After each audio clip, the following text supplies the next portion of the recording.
সত্যি বদলে গেলেন তামান্না ভাটিয়া? কেন বারবার তীর্থস্থানে ছুটে যাচ্ছেন এই বলিউড অভিনেত্রী? আধ্যাত্মিকতার পেছনে কি রহস্য?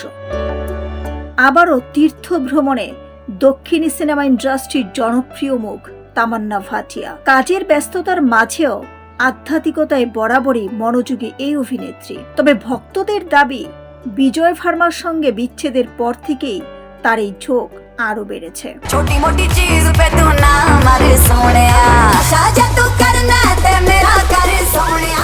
2025 সালে মহাকুম্ভে অংশ নেওয়ার পর এবার তিরুমালায় শ্রী বেঙ্কটেশ্বর স্বামীর মন্দিরে হাজির হয়েছেন তামান্না।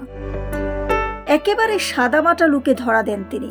প্রসাধনীহীন মুখ, কপালে ছোট্ট টিপ আর খোপায় বাঁধা চুল, এই সরল উপস্থিতিই যেন মুগ্ধ করেছে ভক্তদের।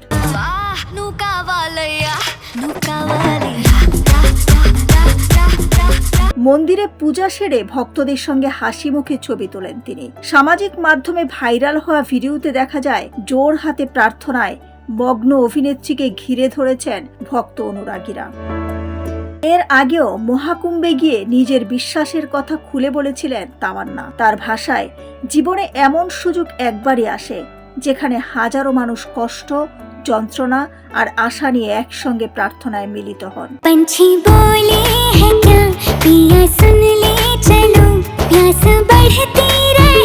এক সাক্ষাৎকারে তিনি আরো জানান, ক্যারিয়ারের শুরুর দিকে 30 বছর হওয়ার আগেই অভিনয় ছাড়ার কথা ভেবেছিলেন, কিন্তু সময়ের সঙ্গে বদলে গেছে তার দৃষ্টিভঙ্গি।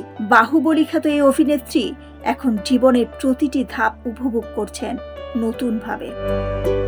ক্যারিয়ার, ব্যক্তিগত জীবন আর আধ্যাত্মিকতা সব মিলিয়ে নতুন এক অধ্যায়ে পা রেখেছেন তামান্না ভাটিয়া।